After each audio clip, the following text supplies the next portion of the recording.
So students, इस video में जितने भी इम्पोर्टेंट टॉपिक्स हैं इन सभी के लिए टाइम स्टैम्प्स हमने डिस्क्रिप्शन में दी हुई हैं। आपको जिस भी टॉपिक को सुनना है आप डायरेक्टली उसी पर जा सकते हैं और वन बाय वन आप इन सभी की अच्छे से प्रैक्टिस कर सकते हैं। ठीक है, तो प्लीज़ इस वीडियो को आपको अच्छे से ये फॉलो अप करना है। Welcome to the channel students. तो आज हम इस वीडियो में एक्सप्लेन करने वाले हैं हेलो अल्केन्स हेलो अरीन्स का कंप्लीट चैप्टर, जो कि आपका इस वीडियो में होने वाला है। तो आज से इस वीडियो से आपकी ऑर्गेनिक केमिस्ट्री की फुल रिवीजन वीडियोस जो हैं वो स्टार्ट हो चुकी हैं। तो प्लीज़ इन सभी वीडियोस में सभी टॉपिक्स को आपको स्ट्रिक्टली फॉलो करना है। तो आपका जितनी भी प्रॉब्लम्स ऑर्गेनिक में से होंगी एग्जाम में आ सकती हैं वो सभी आपकी इन वीडियोस में हो जाएंगी अच्छे से। तो प्लीज़ साथ में आप लोगों को अंडरस्टैंडिंग एंड प्लस अपने नोट्स प्रिपेयर करने हैं, क्योंकि ऑर्गेनिक अगर आप लोग खुद एक बार अपने नोट्स बनाएंगे तो ही आपको अच्छे से ये सब कुछ आने वाला है। ठीक है, तो इस वीडियो में हमारे ये सभी टॉपिक्स, तो मैंने हर एक ऑर्गेनिक के चैप्टर को इन सभी पार्ट्स में डिवाइड किया हुआ है, जिसमें कि हम सबसे पहले रीड करेंगे इम्पोर्टेंट नेमिंग रिएक्शंस, फिर कुछ इम्पोर्टेंट देखिए यहाँ पर ऑर्डर्स होते हैं, रिएक्टिविटी के ऑर्डर्स होते हैं, बॉइलिंग पॉइंट, मेल्टिंग पॉइंट्स, ये सभी ऑर्डर्स, रीजनिंग प्रॉब्लम्स। ठीक है, तो IUPAC की कुछ एग्जांपल्स, मैकेनिज्म्स होंगे जो भी, फिर कंप्लीट द रिएक्शन या फिर आइडेंटिफाई ABC जैसी आपको प्रॉब्लम्स जो एग्जाम में यह पूछी जाती हैं। फिर है इम्पोर्टेंट कन्वर्जन रिएक्शंस, और इस चैप्टर में है कुछ इम्पोर्टेंट स्टीरियो केमिस्ट्री के बारे में। वो सब कुछ आप वन बाय वन यहाँ पर सोल्व करेंगे। ठीक है, तो प्लीज़ आपको सभी टॉपिक्स को अच्छे से सुनना है और साथ में ही अपने नोट्स बनाने हैं, और कोई भी आपको प्रॉब्लम हो तो वो आप नीचे कमेंट बॉक्स में हमसे पूछ सकते हैं। ठीक है, तो स्टार्ट करते हैं इस चैप्टर को। सो नाउ, तो हम यहाँ पर सबसे पहले ये देखते हैं कि halo alkanes and halo arenes आखिर होते क्या हैं। ठीक है, तो जो कि हमारे पास हेलो अल्केन्स होते हैं उनका जनरल फार्मूला होता है यहाँ पर R विद X। तो यहाँ पर X क्या हो सकता है? फ्लोरीन, क्लोरीन, ब्रोमीन, आयोडीन में से कोई भी हेलोजन हो सकता है। ठीक है, और ये जो R है दिस इज देखिए अल्काइल ग्रुप होगा। ठीक है, तो किसी भी अल्काइल ग्रुप के साथ जब कोई हेलोजन अटैच होता है that are called halo alkanes या फिर alkyl halides. For example CH3 के साथ Br है, this is called bromomethane. CH3 CH2 के साथ है Cl, that is called the chloro, दो कार्बन है तो यहाँ पर लगेगा इथेन, क्लोरो इथेन या फिर इथाइल क्लोराइड। ठीक है, ऐसे ही हमारे पास होते हैं यहाँ पर हेलो अरीन्स, जबकि बेंजीन के साथ कोई भी कह सकते हैं कि हेलोजन जुड़ा हो, जैसे कि क्लोरीन, ब्रोमीन या फिर आयोडीन वगैरह। ठीक है, तो ये इनके बारे में कुछ जनरल सी इंट्रोडक्शन है। तो हम अब इसके बाद कुछ IUPAC की कुछ इंपॉर्टेंट एग्जांपल्स को एक्सप्लेन करते हैं। सो नाउ, सबसे पहली हमारे पास एग्जांपल है कि write the structure of this compound 1 bromo 4 chloro but 2 ene. तो जब हमें यहाँ पर IUPAC नेम स्टेटमेंट में ही दिया है, हमें इसकी स्ट्रक्चर बनानी है, तो हम यहाँ से स्टार्ट करेंगे वर्ड रूट से। क्या है यहाँ पर? ब्यूट 2 ईन है, यानी कि 4 कार्बन की चेन हम सबसे पहले बनाएंगे 1 2 3 4, और उसको हम यहाँ पर 1 2 3 4 यूज कर लेंगे, और दूसरे पोजीशन पर हम बना देंगे ईन के लिए मल्टीपल बॉन्ड। ठीक है, अब देखिए कि 1 नंबर पर जुड़ा है ब्रोमो, वो यूज कर लिया, और 4 पर जुड़ा है Cl, वो यूज कर लिया, तो ये बन गया 1 ब्रोमो 4 क्लोरो ब्यूट 2 ईन। ठीक है, ऐसे ही एक हमारी दूसरी एग्जांपल है, बहुत ही इंपॉर्टेंट है। मैंने सिर्फ कुछ सेलेक्टेड प्रॉब्लम्स यहाँ पर लिखी हैं ताकि आप लोगों को रूल्स की अंडरस्टैंडिंग हो जाए, तो इतनी प्रैक्टिस आपको जरूर कर लेनी। ठीक है, इसके बाद है 2 क्लोरोफिनाइल 1 आइडो ऑक्टेन। तो ऑक्टेन के लिए हम यहाँ पर सबसे पहले बनाएंगे यानी कि 8 कार्बन की चेन, वो हमने ये वाली बना ली, नंबरिंग भी हो गई। उस पर 1 नंबर पर जुड़ा है कि यहाँ पर आयोडीन, वो लगा दिए, और 2 नंबर पर क्या जुड़ा है? 2 क्लोरोफिनाइल। अब देखिए फिनाइल क्या होती है? बेंजीन जब यूज होती है एज ए सब्स्टिट्यूएंट, वो हमने यहाँ पर जोड़ दी, और बेंजीन की दूसरी पोजीशन पर क्या जुड़ा है? Cl, वो हमने लगा दिया। ठीक है, ऐसे ही एक और प्रॉब्लम है 1 bromo 4 secondary butyl 2 methyl benzene. तो अब यहाँ पर मेन रिंग क्या है? बेंजीन। सबसे पहले बेंजीन बनाएंगे, बेंजीन के 1 पर है ब्रोमो, ये रहा 1, 2 पर है मिथाइल, 2 पर हो गया मिथाइल, और 4 पर है सेकेंडरी ब्यूटाइल। ब्यूटाइल मतलब क्या होता है? 4 कार्बन। ठीक है, 4 कार्बन की चेन है, वो दूसरे C एटम से जुड़ी होगी ताकि वो क्या बन जाए? सेकेंडरी बन जाए, इसलिए। ठीक है, यहाँ से अटैचमेंट करनी है ना कि यहाँ से, इसलिए हमने यहाँ से अटैचमेंट की है दूसरे नंबर वाले कार्बन से कि अब ये क्या बन जाएगी, सेकेंडरी बन जाएगी। ठीक है, इसके बाद है 1 क्लोरो 4 इथाइल साइक्लोहेक्सेन। ठीक है, तो यहाँ पर है साइक्लोहेक्सेन, वो हमने पहले बना ली 6 कार्बन एटम्स की सिंपल रिंग। उसके 1 नंबर पर हमने लगा दिया Cl और 4 नंबर पर है यहाँ पर इथाइल, 1 2 3 4 नंबर पर हमने लगा दिया इथाइल, सिंपल है। ठीक है, सो नाउ इसके बाद है right IUPAC name of this one. ये वाला हमें दिया गया है कंपाउंड। अब देखिए सबसे पहले CH3 ब्रैकेट पाकर 2 है, फिर है CH, यानी कि इस CH के साथ 2 CH3 जुड़े हैं, इसके साथ हमने 2 लगा दिए। फिर आगे है CH, उसके साथ हमने ब्रैकेट में यहाँ पर लिखा हुआ है Cl, मतलब ये वाला Cl इसके साथ अटैच होता है, तो ये हमने शो कर दिया। इसके साथ बाद में है CH3, ये वाले CH के साथ ये दोनों चीज़ें जुड़ी हुई हैं। सो नाउ Cl की इंपॉर्टेंस होगी यहाँ पर ज़्यादा प्रायोरिटी, तो हम चेन की नंबरिंग यहाँ से शुरू करेंगे 1 2 3 4। 2 नंबर पर है क्लोरो, 3rd पर है मिथाइल और 4 कार्बन है तो ये बनेगा ब्यूटेन। ठीक है, 2 क्लोरो 3 मिथाइल ब्यूटेन। ओके, ऐसे ही है हमारा बी पार्ट, दिस वन। अब इस सी एटम पर 2 जुड़े हैं CH3 ग्रुप, वो हम यहाँ पर यूज़ कर लेंगे। ठीक है, अब हम यहाँ से स्टार्ट कर रहे हैं नंबरिंग, क्योंकि इस तरफ क्या आ गया है डबल बॉन्ड, उसको हमें छोटा नंबर ही चाहिए, क्योंकि उसके मुकाबले में है ब्रोमीन। अगर कोई और फंक्शनल ग्रुप होता तो हम उसकी प्रायोरिटी यहाँ पर ज़्यादा रखते। ठीक है, सो 1 2 3 4 5, 2 पर है पर लग जाएगा इन, 5 के लिए हमने लगा दिया पेंट 2 इन। ठीक है, और 4 पर है ब्रोमो और 4 पर है मिथाइल, ये बन गया पेंट 2 इन। तो आपको यहाँ पर याद रखना है कि जब मल्टीपल बॉन्ड वाले सी एटम से उससे जो अगला सी एटम है उस पर अगर कोई हेलोजन या फिर OH ग्रुप जुड़ा हो, these are called allylic compounds.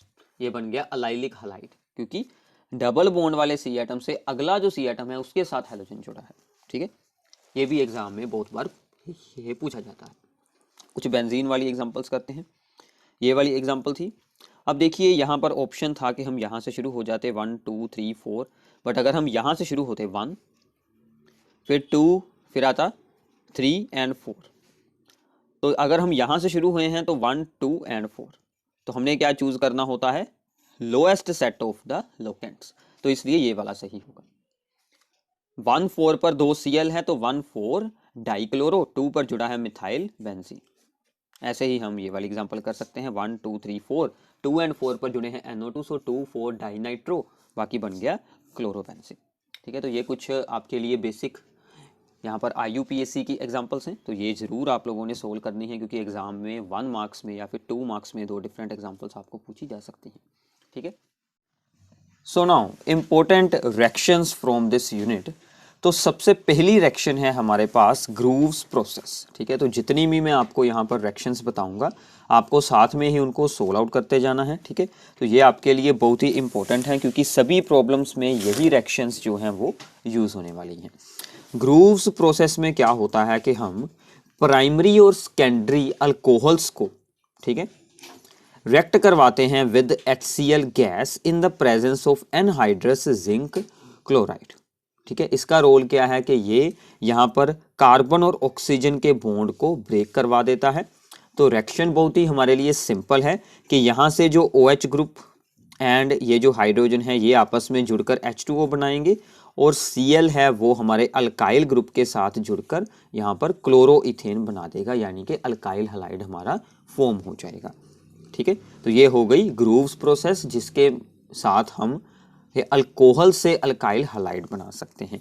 Alcohol से अल्काइल हलाइड्स बनाने का जो सबसे अच्छा मेथड है वो हमारा यहाँ पर है, that is the reaction of alcohol with the thionyl chloride. ये क्या होता है, that is SO sulphur oxygen then Cl2। ठीक है, ये होती है थायोनाइल क्लोराइड। तो हम किसी भी अल्कोहल को, ये उसका जनरल फार्मूला है ROH, R का मतलब होता है कोई भी अल्काइल ग्रुप होगा। जैसे यहाँ पर हमने 2 C एटम्स वाली चेन यूज की थी, यहाँ पर आप लोग कोई भी चेन यूज कर सकते हैं। Reacting with thionyl chloride in the presence of the pyridine। ठीक है, ये एक रिएक्शन का मीडियम रहेगा, सॉल्वेंट रहेगा। सिंपल सी रिएक्शन होगी, यहाँ से अल्काइल ग्रुप के साथ एक Cl एटम जुड़ जाएगा तो RCl बनेगा। ठीक है, बाकी यहाँ से जो ऑक्सीजन आया था वो SO के साथ जुड़कर SO2 gas sulphur dioxide plus यहाँ से हाइड्रोजन और Cl आपस में जुड़कर HCl गैस बना देंगे। अब ये दोनों ही जो हमारे हैं प्रोडक्ट ये तो एस्केप हो जाएंगे because these two are the gaseous products, तो ओनली यहाँ पर हमारा अल्काइल हैलाइड ही बचेगा। इसीलिए ये मेथड सबसे ज़्यादा प्रेफर किया जाता है, ठीक है, अगर हमें अल्कोहल से अल्काइल हैलाइड बनाने हो, बिकॉज दोनों ही जो एक्स्ट्रा बने थे प्रोडक्ट वो वहाँ से खुद ब खुद ही एस्केप हो जाएंगे, तो हमारा प्योर अल्काइल हैलाइड वहाँ पर बच जाएगा। ठीक है, तो ये आपको बात याद रखनी है, this method is preferred over another methods. ठीक है, थर्ड आता है इसमें Markovnikov's and anti Markovnikov's rule. ठीक है, ये आप लोगों ने क्लास 11th में भी ज़रूर इसके बारे में रीडिंग की होगी, तो एक बार हम यहाँ पर इसे रिवाइज करते हैं। तो इसके अकॉर्डिंग क्या है, तो एक्चुअल में क्या होगा कि हम अल्कीन्स में, ये एक अल्कीन है दैट इज़ द प्रोपीन, हम HBr, HCl, HI वगैरह ऐड कर कर अल्काइल हैलाइड्स बनाते हैं। तो उसकी जब यहाँ पर एडिशन होती है उसके लिए एक रूल हमें बताया गया है कि जब कोई अनसिमेट्रिकल अल्कीन होगा, ठीक है, कि अनसिमेट्रिकल अल्कीन मतलब ये जो दोनों C एटम्स हैं जिनमें बना हुआ है डबल बॉन्ड, ठीक है, इसके आसपास जो है यहाँ पर तो एक C एटम है, दूसरी तरफ तो कोई भी C एटम नहीं है। इसमें जब HBr की यहाँ पर एडिशन होगी तो क्या होगा कि ये जो हाइड्रोजन है, ठीक है, ये जाएगा इनमें से एक C के पास। कौन से C के पास? जिसके पास ऑलरेडी ही ज्यादा हाइड्रोजन एटम्स है। ठीक है, इस जो हाइड्रोजन के पास, इस C एटम के पास जुड़े हैं 2 हाइड्रोजन एटम, इसके पास है ओनली 1, तो जिसके पास है ज्यादा यहाँ पर हाइड्रोजन एटम उसके पास ही ये वाला देंगे हाइड्रोजन एटम अटैच होगा।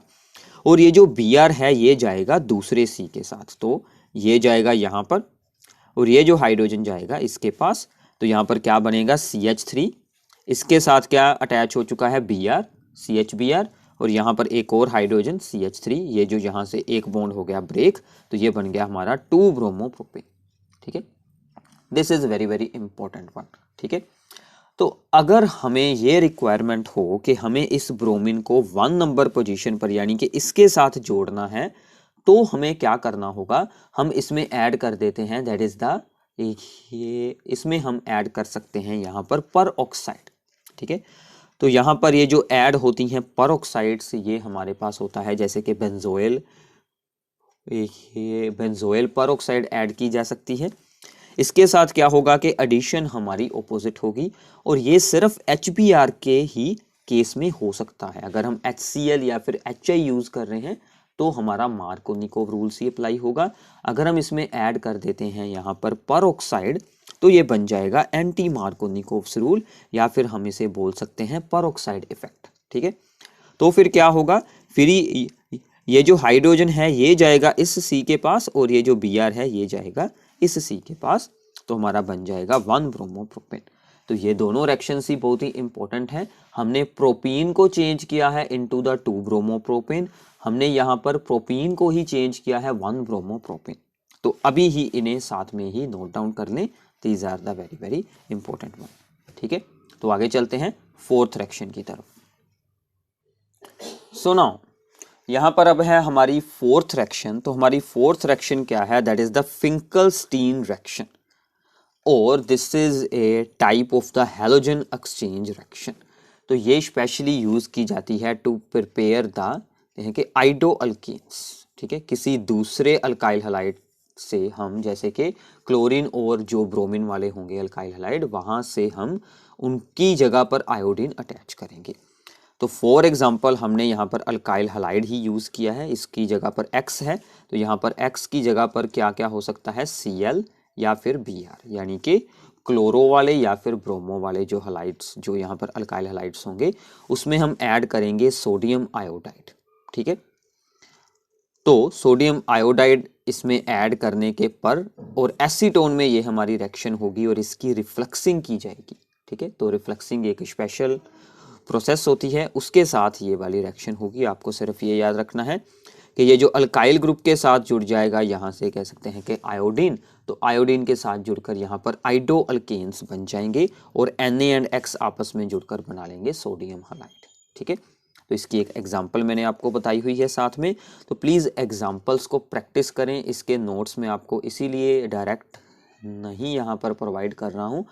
प्लीज़ अभी आपके पास टाइम है तो इसको साथ में बैठकर अपने नोट्स बनाएं, प्रिपेयर करें खुद, क्योंकि रिएक्शंस हैं, अगर आप लोग इन्हें खुद सोल्व करेंगे तो ही आपको अच्छे से ये सभी आने वाली हैं।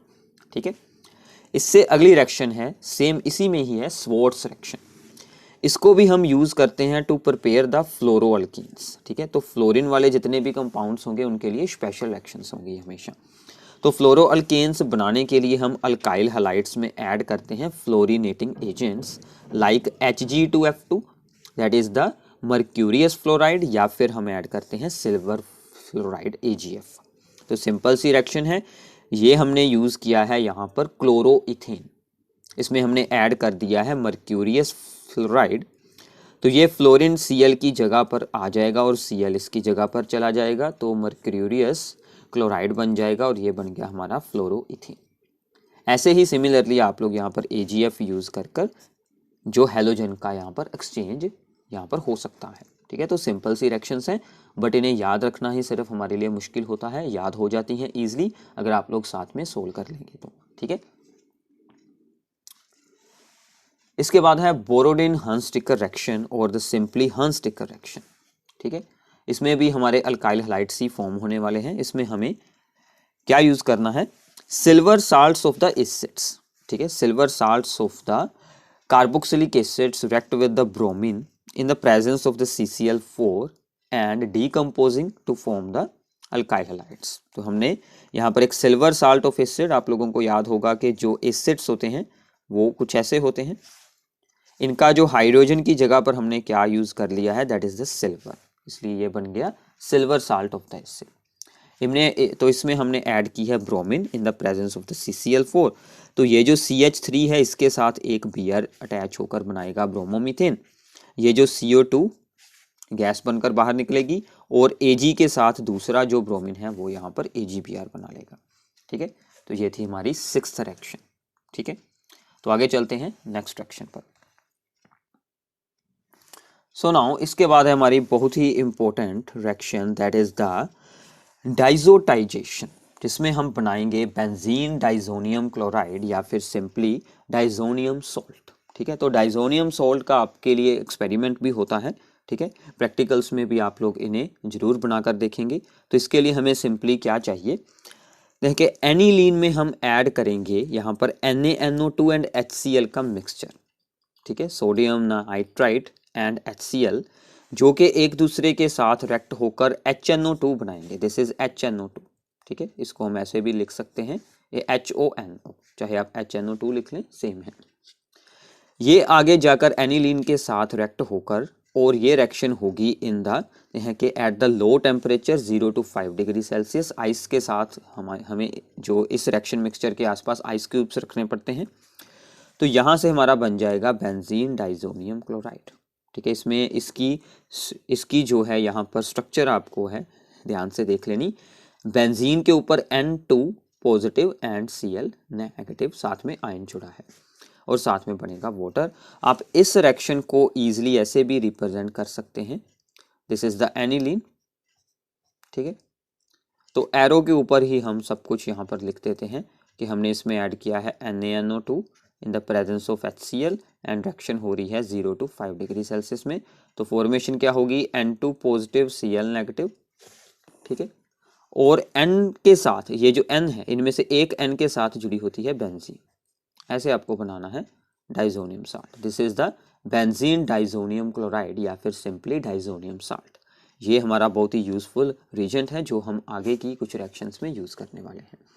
तो मतलब हम यहाँ से कह सकते हैं कि एनिलीन से शुरू होते हैं, तो हम एनिलीन से अब आगे बनाएंगे क्लोरोबेंजीन, क्लोरोबेंजीन, फ्लोरोबेंजीन, वो सब कुछ इससे हम बना सकते हैं। ठीक है, तो अब इसका यूज होगा इससे जो अगली रिएक्शन है, that is the Sandmeyer's reaction. This is very very important reaction. इसमें क्या होगा कि बेंजीन डाइजोनियम क्लोराइड की रिएक्शन होगी विद क्यूप्रस क्लोराइड या फिर क्यूप्रस ब्रोमाइड। आप इसको CuCl या फिर Cu2Cl2 के साथ भी रिप्रेजेंट किया जा सकता है। ठीक है, तो ये हो गया हमारा डाइजोनियम सॉल्ट, इसमें हमने ऐड किया क्यूप्रस क्लोराइड एंड HCl, ठीक है। इसमें से क्या होगा कि Cl जाकर जुड़ जाएगा बेंजीन के ऊपर और N2 गैस निकल आएगी बाहर, ठीक है। तो ये आपको जो है, जो यहाँ पर ये जो इसके मेन बनते हैं प्रोडक्ट, हमें सिर्फ वही याद रखने हैं। तो N2 गैस बाहर निकलती है और हम बना लेते हैं क्लोरोबेंजीन। अगर आप यहाँ पर यूज़ करते क्यूप्रस ब्रोमाइड तो यहाँ पर हम यूज़ कर लेते HBr, तो यहाँ पर बन जाता ब्रोमोबेंजीन, ठीक है। प्लीज़ उसे साथ में सोल्व कर लें, ठीक है। यहाँ पर Br, यहाँ पर Br और यहाँ पर Br, ठीक है। ये वाला Cl का यहाँ पर कुछ भी बाय प्रोडक्ट बन जाएगा, वो हम यहाँ पर बिल्कुल नहीं मेंशन कर रहे, ठीक है। तो आपको सिर्फ अपने मेन प्रोडक्ट्स पर ही ध्यान देना है, ओके। तो इसी रिएक्शन की थोड़ी सी मॉडिफिकेशन हो जाती है, that is known as the Gattermann's reaction. इसमें क्या होगा कि डाइजोनियम सॉल्ट है, क्यूप्रस क्लोराइड की जगह पर हम यूज करेंगे कॉपर का, यहाँ पर कॉपर पाउडर, और साथ में हैलोजन एसिड। अगर आपको यहाँ पर HCl यूज करेंगे तो बन जाएगा क्लोरोबेंजीन, HBr यूज करेंगे तो बन जाएगा ब्रोमोबेंजीन। बाकी रिएक्शन सिमिलर है, ठीक है। तो ये दोनों रिएक्शन एक जैसी हैं, आपस में सेम टू सेम है। इसके बाद आती है बोल्श-शीमन रिएक्शन, ठीक है, टू प्रिपेयर द फ्लोरोअरीन्स, ठीक है, फ्लोरोबेंजीन। तो मैंने आपको कहा था कि फ्लोरो के लिए सभी रिएक्शंस हमारे लिए स्पेशल होंगी। सो डाइजोनियम सॉल्ट में हम ऐड करते हैं HbF4, ठीक है। तो बोरोन का है एक यहाँ पर, देखिए एसिड। इसमें से BF4 जो आयन है, BF4 आयन यहाँ पर Cl आयन को रिप्लेस कर देगा, ठीक है। एक इंटरमीडिएट स्टेट बनेगी, इसको हम आगे बाद में कर देंगे हीट। तो इसमें से एक फ्लोरीन यहाँ पर अटैच हो जाएगा बेंजीन के साथ, और इसमें से BF3 आ जाएगा बाहर और साथ में N2 गैस निकल आएगी, ठीक है। एक फ्लोरीन इसके साथ जुड़ गया है, तो हमारा main product that is the fluorobenzene हमें ऑब्टेन हो जाएगा, ठीक है। सो यहाँ तक आपकी हाफ रिएक्शंस हो चुकी हैं, काफ़ी इजी रिएक्शंस हैं। अगर आप लोग साथ में सोल्व करते जाएंगे तो आपको याद भी हो जाएंगी, ठीक है। तो आगे चलते हैं, रिएक्शन नंबर 11 करते हैं। सो नाउ यहाँ तक थी हमारी कुछ इंपॉर्टेंट रिएक्शंस, जिसमें कि हमने कुछ अल्काइल हैलाइड्स और कुछ जो यहाँ पर अराइल हैलाइड्स की प्रेपरेशन कर ली है, ठीक है। अब आती हैं इनकी कुछ और इंपॉर्टेंट रिएक्शन, जिनमें के सबसे इंपॉर्टेंट है न्यूक्लियोफिलिक सब्स्टिट्यूशन रिएक्शंस, ठीक है। तो जैसे कि हमारे पास एक स्पेशल रिएक्शन है that is known as the Mendius reaction, ठीक है। तो मेंडीज रिएक्शन में क्या होता है कि हम सबसे पहले जो हमारे अल्काइल हैलाइड्स हैं, जैसे कि यहाँ पर हमने एग्जांपल ली है ब्रोमोइथेन की, इसकी रिएक्शन होती है विद द KCN। तो KCN के पास होता है CN ion, that is the cyanide. ये एक एविडेंट न्यूक्लियोफाइल है, ये C से भी अटैक हो सकता है और N से भी हो सकता है, बट ये C से ही अटैक होता है हमेशा, क्योंकि C के साथ जो बॉन्ड बनेगा वो वाला स्ट्रॉन्ग बॉन्ड बनेगा। अगर हमें N के साथ अटैक है करवाना तो हम AgCN ऐड कर देंगे, कहें कि आइसोसाइनाइड से फिर बन जाएंगे, बट इस रिएक्शन में हम इसे ही यूज कर रहे हैं KCN को। तो CN आयन Br को रिप्लेस करेगा, तो यहाँ पर बन जाएगा इथाइल साइनाइड। इसकी हम रिडक्शन करवाएंगे विद सोडियम एंड अल्कोहल, ठीक है, सोडियम इन इथाइल अल्कोहल। ये रिडक्शन के लिए यूज किया जाएगा। 2 हाइड्रोजन इसके पास, 2 हाइड्रोजन इसके पास जाएंगे, यहाँ पर जो बॉन्ड्स थे 2 बॉन्ड ब्रेक हो जाएंगे, एक बॉन्ड यहाँ पर बच जाएगा। तो यहाँ पर CH2 एंड NH2 ये चीज बन जाएगी, this is the N propyl amine. तो इस रिएक्शन को हम चेन का साइज इंक्रीज करने के लिए, चेन की असेंडिंग करने के लिए भी यूज करते हैं, ठीक है। मेंडीज रिएक्शन काफी इंपॉर्टेंट है, ये आपकी अमाइंस में भी यूज होने वाली है, ठीक है। तो आगे चलते हैं, 2 मैकेनिज्म्स हैं, ठीक है। तो ये आपके मैकेनिज्म्स में भी आ जाएगा और आपकी रिएक्शंस में भी हो जाएगा। तो न्यूक्लियोफिलिक सब्स्टिट्यूशन, जैसे कि ये था एक न्यूक्लियोफाइल जिसने यहाँ पर अटैक किया था, इनकी सब्स्टिट्यूशन के 2 मैकेनिज्म्स हैं। तो सबसे पहला मैकेनिज्म है SN2 मैकेनिज्म। तो SN2 यानी कि सब्स्टिट्यूशन न्यूक्लियोफिलिक बाइमोलिक्यूलर। इसमें क्या होता है कि रेट ऑफ रिएक्शन दोनों रिएक्टेंट्स की ही कॉन्सेंट्रेशन पर डिपेंड करता है। तो मान लीजिए ये रिएक्शन है कि ब्रोमोमीथेन रिएक्ट कर रहा है with the nucleophile OH negative ion, ये अटैक करेगा, Br को यहाँ से बाहर निकाल देगा और ये बन जाएगी मीथेनॉल, अल्कोहल बन जाएगी। तो इस रिएक्शन का रेट हमें ये देखने को मिलता है, rate of reaction is equals to rate constant into the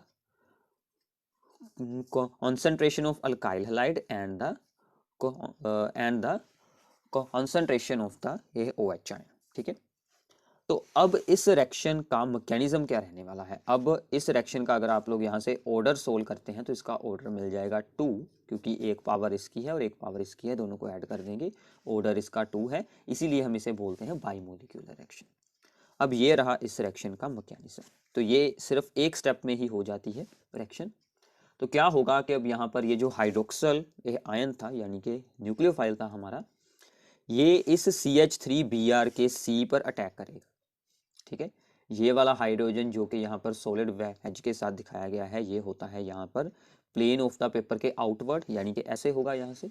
ठीक है, और ये वाला जो दूसरा है, ये वाला यहाँ पर इनवर्ड होगा, उस तरफ होगा।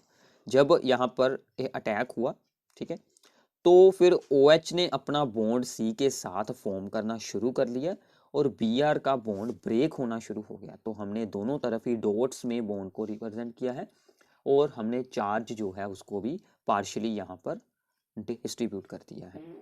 तो ये जो अब यहाँ पर हाइड्रोजन्स हैं, अब यहाँ पर OH इसके साथ अपना बॉन्ड बना लेगा कंप्लीट। ठीक है, और ये जो यहाँ से Br है वो यहाँ से बाहर निकल जाएगा और ये जो दोनों हाइड्रोजन्स थे, ठीक है, जो कि सबसे पहले इस तरफ थे, वो अपनी डायरेक्शंस भी चेंज कर लेंगे, वो दूसरी तरफ इन्वर्ट हो जाएंगे।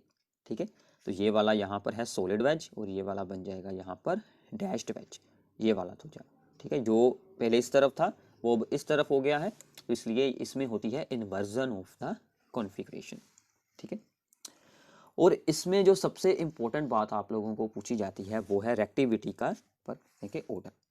डिफरेंट अल्काइल हैलाइड्स की रेक्टिविटी का ऑर्डर क्या है SN2 में, कि जो मिथाइल हैलाइड्स होंगे उनकी रेक्टिविटी सबसे ज़्यादा होगी, फिर आएंगे सभी के सभी प्राइमरी, फिर सेकेंडरी, फिर आएंगे थर्ड डिग्री। रीज़न क्या है? Steric hindrance. ठीक है, स्टेरिक हिंड्रेंस का मतलब क्या है कि जो मिथाइल हैलाइड्स हैं उन पर अटैक होना बहुत ही हमारे लिए ईजी होता है, क्योंकि आसपास कोई भी बल्कि ग्रुप्स नहीं प्रेजेंट होते। प्राइमरी हो, सेकेंडरी हो, जैसे अब यहाँ पर 2 जुड़ चुके हैं CH3 ग्रुप, अब यहाँ पर एक और CH3 ग्रुप है। अब ये जो C एटम है इसके आसपास रश हो चुका है बहुत सारा, ठीक है ना, बल्कि ग्रुप्स आ गए हैं, इसलिए इस पर न्यूक्लियोफाइल का डायरेक्ट अटैक होना काफ़ी मुश्किल हो जाता है। इसको हम बोलते हैं स्टेरिकली हिंड्रेड हो चुका है ये। ठीक है, तो ये ऑर्डर्स के बारे में मैं आपको आगे भी बताने वाला हूँ, वहाँ पर आपको अच्छे से इनके बारे में जो है विद एग्जाम्पल्स एक्सप्लेन करेंगे। ठीक है, तो इसके बाद आता है SN1 मैकेनिज्म। सो नाउ इसके बाद है अब हमारे पास यहाँ पर SN1 मैकेनिज्म, जिसके कि हम बोलेंगे सब्स्टिट्यूशन न्यूक्लियोफिलिक यूनिमोलिक्यूलर। इसमें रेट ऑफ रिएक्शन ओनली सिर्फ अल्काइल हैलाइड पर ही डिपेंड करेगा और यहाँ पर हमने एग्जांपल ली है टर्ट ब्यूटाइल ब्रोमाइड की। इस पर जब न्यूक्लियोफाइल यानी कि यहाँ पर OH आयन इसके साथ रिएक्ट करेगा तो यहाँ पर OH जुड़ जाएगा और यहाँ से Br बाहर निकलेगा। ठीक है, इसका हम मैकेनिज्म देखते हैं। ये रिएक्शन 2 स्टेप्स में होती है और सबसे पहले स्टेप में क्या होगा कि ये जो हमारा था टर्ट ब्यूटाइल ब्रोमाइड, इसमें से ये जो Br है वो एज ए आयन बाहर निकलेगा और यहाँ पर C पर बन जाएगा पॉजिटिव चार्ज, यानी कि यहाँ पर क्या बनेगा? कार्बोकटायन। ठीक है, तो यहाँ पर सबसे पहले स्टेप में बन चुका है कार्बोकटायन और ये स्टेप है स्लो, इसीलिए रेट हमारा सिर्फ इसी पर ही डिपेंड कर रहा था। फिर इस जो अटायन के साथ हमारा OH आयन जाकर जुड़ जाएगा और यहाँ से अल्कोहल बन जाएगी। अब देखिए कि ये जो फॉर्म हो रहा है दैट इज़ द कार्बोकटायन। तो हमारे पास जो होते हैं थर्ड डिग्री कार्बोकटायन वो सबसे ज़्यादा स्टेबल होते हैं, इसलिए इसमें जो ऑर्डर ऑफ रेक्टिविटी रहेगा कि थर्ड डिग्री सबसे ज़्यादा रेक्टिव होंगे, सेकेंड डिग्री उससे लो होंगे, 1 डिग्री उससे लो, और जो मिथाइल वाले होंगे यानी कि एक C वाले वो सबसे लो। तो SN1 और SN2 में रेक्टिविटी का ऑर्डर एक दूसरे के रिवर्स है, ये आप लोगों ने अच्छे से याद रखना है, इसी पर बेस्ड आपको प्रॉब्लम एग्जाम में पूछी जाती है। तो इसका रीज़न क्या रहेगा? Stability of the carbocation. ठीक है, उसके साथ इसको आप लोग एक्सप्लेन कर सकते हैं। ठीक है, क्योंकि ये जो यहाँ पर फॉर्म हुआ है थर्ड डिग्री कार्बोकटायन, इसकी स्टेबिलिटी सबसे हाईएस्ट है than the secondary and the primary carbocations. ठीक है, इसके बाद आती है the most important reaction that is the dehydrohalogenation और that is called the beta elimination reaction. ठीक है, अब यहाँ से आप लोग ध्यान से देखिए, डी मतलब रिमूव होना और हाइड्रो एंड हैलोजन, यहाँ से हाइड्रोजन एंड हैलोजन दोनों ही रिमूव होंगे। ठीक है, तो सिंपल है, ये है हमारे पास ब्रोमो इथेन। ठीक है, इस C एटम के साथ जुड़ा है ब्रोमीन और दूसरा जिसके साथ ब्रोमीन जुड़ा है उस पर हमने पोजीशन रखी है दैट इज द यहाँ के अल्फा, और दूसरा कार्बन यहाँ पर बनेगा बीटा कार्बन। इसमें से Br जाएगा और जो साथ वाला C एटम है उसमें से एक हाइड्रोजन जाएगा, इसीलिए डिहाइड्रोहेलोजिनेशन। ये दोनों बाहर निकलेंगे और इसीलिए C और C आपस में एक और बॉन्ड बनाकर अल्कीन्स बना लेंगे। रिएक्शन होगी अगर हम इसमें ऐड करेंगे alcoholic solution of the potassium hydroxide. This is most important thing, आपको याद रखना है कि यहाँ पर अल्कोहलिक सोल्यूशन है, ठीक है, मतलब कि अल्कोहल में ऐड किया हुआ है। जो हमने शुरू में रिएक्शंस रीड की हैं या फिर ऊपर हमने SN1 SN2 किया है जिसमें कि OH ion as a nucleophile act करता है, वो सभी जगह पर एक्वस सोल्यूशन होता है, एक्वस KOH का सोल्यूशन। अगर हम इसमें एक्वस KOH ऐड करते हैं मान लीजिए, तो क्या होगा, तो यहाँ पर बन जाएगी अल्कोहल बनेगी, ठीक है। तो वो रिएक्शन अलग है और ये रिएक्शन में अल्कोहलिक सोल्यूशन है, ठीक है। तो ये बात आप लोगों ने ध्यान से यहाँ पर याद रखनी है। एलिमिनेशन रिएक्शन में हम अल्काइल हैलाइड से अल्कीन्स को बना सकते हैं। तो इसी की एक और एग्जांपल है हमारे पास, जैसे कि ये है 2 ब्रोमोब्यूटेन, ये है ब्रोमीन जुड़ा हुआ दूसरी पोजीशन पर। अगर मैं इस C पर यहाँ पर पोजीशन लगा देता हूँ, दैट इज द के अल्फा, अब हमारे पास 2 बीटा C एटम्स हैं। एक तो हाइड्रोजन यहाँ से रिमूव कर सकते हैं और दूसरा यहाँ से भी हो सकती है। अगर हम रिमूव करते हैं यहाँ से तो ये वाला बनता है प्रोडक्ट, ठीक है, जब यहाँ से रिमूव की। अगर हम यहाँ से रिमूव करते हैं तो ये वाला प्रोडक्ट बनता है, ठीक है। तो अल्कीन यहाँ पर फॉर्म हो रहा है, ओके। अब एक रूल होता है that is known as the Saytzeff rule. वो हमें क्या बताता है कि जो अल्कीन मोर अल्काइलेटेड होगा, यानी कि डबल बॉन्ड के आसपास ज़्यादा अल्काइल ग्रुप्स होंगे, यहाँ पर 2 अल्काइल ग्रुप्स जुड़े हैं, यहाँ पर ओनली 1 अल्काइल ग्रुप है, जिसके साथ ज़्यादा होंगे अल्काइल ग्रुप वही ज़्यादा स्टेबल रहेगा और वही हमारा मेन प्रोडक्ट बनेगा। ये 80% बनता है, तो मोस्टली हम इसी को ही बनाते हैं, इसको हम यहाँ से स्किप कर देते हैं, ठीक है। So this is according to the Saytzeff rule, more alkylated alkene हमें बनाना है with maximum alkylated double bond, ठीक है। तो ये आपको एग्जाम्पल याद रखनी है, ये बहुत ही इंपॉर्टेंट है, इस पर बेस्ड प्रॉब्लम्स एग्जाम में बहुत बार पूछी जाती हैं। इसके बाद है हमारी वुड्स रिएक्शन, जो कि आप लोगों ने क्लास 11th में भी ज़रूर रीड की होगी, ठीक है। तो वुड्स रिएक्शन में क्या होता है कि हम अल्काइल हैलाइड की रिएक्शन करवाते हैं विद द सोडियम। तो 2 अल्काइल हैलाइड्स के मॉलिक्यूल RX एंड RX हमने इस साइड से लिखा है। तो X और X जो हैं वो यहाँ पर Na के साथ जुड़ जाएंगे और ये जो दोनों अल्काइल चेन्स हैं ये आपस में जुड़कर एक अल्केन बना लेंगे। तो हम छोटी चेन से एक बड़ी चेन वहाँ पर बना सकते हैं। तो इसके साथ सिर्फ इवन नंबर्ड कार्बन चेन ही बनाई जा सकती है, क्योंकि अगर हम यहाँ पर एक C एटम यूज़ करते हैं तो यहाँ पर हमें 2 मिल जाएंगे, यहाँ पर 2 यूज़ करेंगे तो यहाँ पर मिल जाएंगे 4। ऐसे हम सिर्फ इवन वाली चेन इसके साथ बना सकते हैं। इसमें हम सेम अल्काइल हैलाइड सी यूज़ करते हैं, यानी कि ब्रोमोमीथेन एंड ब्रोमोमीथेन। अगर हम यहाँ पर यूज़ कर लेते हैं 2 डिफरेंट अल्काइल हैलाइड तो हमें यहाँ पर मिक्सचर ऑफ अल्केन्स देखने को मिलता है।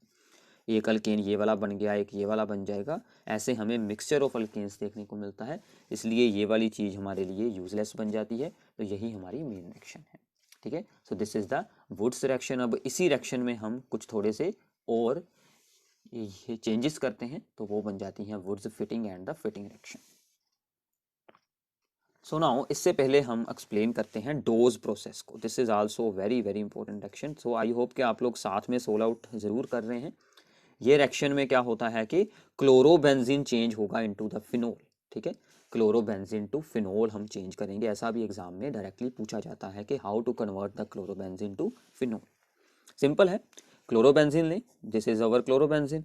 इसमें ऐड करना है sodium hydroxide at the 623 kelvin temperature and the 300 atmospheric pressure. ये वाली कंडीशंस आपको याद रखनी पड़ेंगी, ठीक है। तो क्या होगा कि यहाँ से ये जो ONA है ये जाकर जुड़ जाएगा इसके ऊपर, ठीक है। तो ये बन जाएगा आपका सोडियम फिनोक्साइड। इसमें यहाँ से सोडियम को हटाकर हमने जोड़नी है यहाँ पर H। उसके लिए आप लोग इसमें डिल्यूट HCl ऐड कर दें तो यहाँ पर H जाएगा और यहाँ से NaCl बाहर निकलेगा और यहाँ पर OH बन जाएगा। So this is our phenol, ठीक है। तो ऐसे हम क्लोरोबेंजीन से फिनोल बना सकते हैं। बीच में क्या बना है, सोडियम फिनोक्साइड, ठीक है। तो ये रिएक्शन बहुत ही इंपॉर्टेंट है, डोज प्रोसेस। प्लीज़ साथ में सोल्व करें तो आपको अच्छे से याद हो जाएंगी। बिल्कुल इजी काम है, सिर्फ आपको 1-2 बार इनकी प्रैक्टिस कर लेनी है, ठीक है। रिएक्शंस हो गई तो आगे का सारा यूनिट आपको बहुत ही यहाँ पर ईजिली अंडरस्टैंड होने वाला है, ठीक है। इसके बाद है कि हम चेंज कर सकते हैं क्लोरोबेंजीन को यहाँ पर एनिलीन में। तो हम इससे पहले एनिलीन से क्लोरोबेंजीन भी बना चुके हैं, ठीक है, जो हमने सैंडमेयर्स वगैरह रिएक्शन के ऊपर मैंने आपको बताया था। इससे ऑपोजिट है, क्लोरोबेंजीन में हम यूज़ करेंगे यहाँ पर अमोनिया एंड क्यूपरस ऑक्साइड के साथ इसको हम करेंगे heat at the 60 atmospheric pressure. तो डायरेक्टली यहाँ पर एनिलीन हमें ऑब्टेन हो जाएगी। कुछ यहाँ पर बाई प्रोडक्ट्स बनेंगे, बट एज इट मैंने आपको बताया था कि यहाँ पर बाई प्रोडक्ट्स की इंपॉर्टेंस बिल्कुल नहीं है, आपको अपने मेन प्रोडक्ट्स का ही यहाँ पर ध्यान रखना है, ठीक है। तो इसके बाद आ जाती है वुड्स फिटिंग रिएक्शन। मैंने आपको बताई थी कि वुड्स रिएक्शन में हम थोड़ा सा चेंज करेंगे। तो यहाँ पर हमने एक यूज़ किया है यहाँ पर अल्काइल हैलाइड और दूसरा है यहाँ पर aryl halide. Aryl halide heated with alkyl halide, दोनों आपस में जुड़ेंगे in the presence of the sodium and the dry ether. Sodium यहाँ से भी Cl को और यहाँ से भी Cl को अपने साथ जोड़ लेगा, ये बेंजीन के ऊपर जाकर जुड़ जाएगा सीधा CH3, तो ये हमारा बन जाएगा टोलुइन, ठीक है, और साथ में 2NaCl बन जाएगा। So this is the Wurtz, और साथ में है फिटिंग रिएक्शन। एक इसी में ही आ जाती है फिटिंग रिएक्शन, ठीक है, जिसमें कि दोनों साइड पर ही क्लोरोबेंजीन रहने वाला है। ओके, सो नाउ ये है अब यहाँ पर हमारी फिटिंग रिएक्शन, दोनों साइड पर ही क्या रहेगा, क्लोरोबेंजीन। बाकी सब कुछ सेम है। सोडियम यूज करेंगे इन द ड्राई ईथर, दोनों बेंजीन रिंग्स आपस में जाकर जुड़ जाएंगी और ये बन जाएगा डाईफिनाइल, या फिर हम इसे बोल सकते हैं बाईफिनाइल, ठीक है। इसी रिएक्शन में अगर हमने क्लोरोबेंजीन की जगह पर यूज करने हो, दैट इज कि यहाँ पर आइडोबेंजीन, तो हम उसमें ऐड कर देते हैं कॉपर, तो इस रिएक्शन का नाम चेंज हो जाता है, that is known as the Ullmann reaction. तो फिर भी सेम रिएक्शन होगी, ठीक है। अब इसमें आती है हमारी ये लास्ट दो reactions, that is very very important, Friedel craft reaction. सबसे पहली है Friedel craft alkylation. Alkyl group जुड़ेगा, तो अल्काइल ग्रुप यानी कि CH3 हो गया या फिर C2H5 हो गया, ऐसा हम कोई भी अल्काइल ग्रुप क्लोरोबेंजीन के साथ जोड़ने वाले हैं। तो ये रही क्लोरोबेंजीन, इसके साथ हमने यूज किया है chloromethane in the presence of the anhydrous aluminium chloride, क्योंकि इस रिएक्शन में होगी इलेक्ट्रोफिलिक सब्स्टिट्यूशन। इसका क्या होगा काम, ये बनाएगा इलेक्ट्रोफाइल को जनरेट करेगा। This is the halogen carrier और this is the Lewis acid, ठीक है। तो ये यहाँ से CH3 पॉजिटिव का एक इलेक्ट्रोफाइल बनाएगा जो इस रिंग में जाकर ऑर्थो एंड पैरा पोजीशंस पर जुड़ जाएगा। यहीं पर क्यों जुड़ता है, इन सभी के रीजनिंग प्रॉब्लम्स आपको इसी वीडियो में आगे मिलने वाले हैं, ठीक है, तो वो आपने ज़रूर सुनने हैं। तो ये बन गया ऑर्थोक्लोरोटोलुइन या फिर पैराक्लोरोटोलुइन, ठीक है। इसी में दूसरी रिएक्शन हमें मिलती है फ्रीडल क्राफ्ट असाइलेशन। तो इसमें हम जोड़ते हैं असाइल ग्रुप को। तो ये असाइल क्या होता है, CH3C डबल बॉन्ड O या फिर CH3CO, इसे हम बोलते हैं अस्टाइल ग्रुप या फिर असाइल ग्रुप। इसको जोड़ने के लिए हम यूज करते हैं यहाँ पर एसिड क्लोराइड्स या फिर एस्टाइल क्लोराइड या फिर असाइल क्लोराइड, CH3COCl। ये जो CH3CO है ये जाकर यहाँ पर ortho and the para position पर जुड़ जाएगा, तो ये बन जाएगा 2 क्लोरो एसिटोफिनोन। 2 नंबर पर है क्लोरो, और जब ये ग्रुप लगा है इसको हम बोलते हैं एसिटोफिनोन या फिर 4 क्लोरो एसिटोफिनोन, ठीक है। तो ये थी आपके लिए important reactions from this chapter. तो इन सभी की आपको प्रैक्टिस करनी है, इसके आगे के सभी टॉपिक्स भी आपको अच्छे से सुनने हैं और उनकी अच्छे से आप लोगों को अंडरस्टैंडिंग करनी है। सो नाउ इंपॉर्टेंट रिएक्शंस के बाद अब हमारा यहाँ पर स्टार्ट हो रहा है ऑर्डर्स ऑफ द रिएक्टिविटी, ठीक है, एंड यहाँ पर orders of the boiling point, melting point, सभी ऑर्डर्स जो भी इस यूनिट में से इंपॉर्टेंट है वो आपके यहाँ पर होने वाले हैं, ठीक है। तो प्लीज़ नोट्स बनाएं, नोट्स बनाएंगे तो आपको अच्छे से आएगा, ठीक है, फिर ही आपको इन वीडियोस को देखने का अच्छे से फ़ायदा होने वाला है।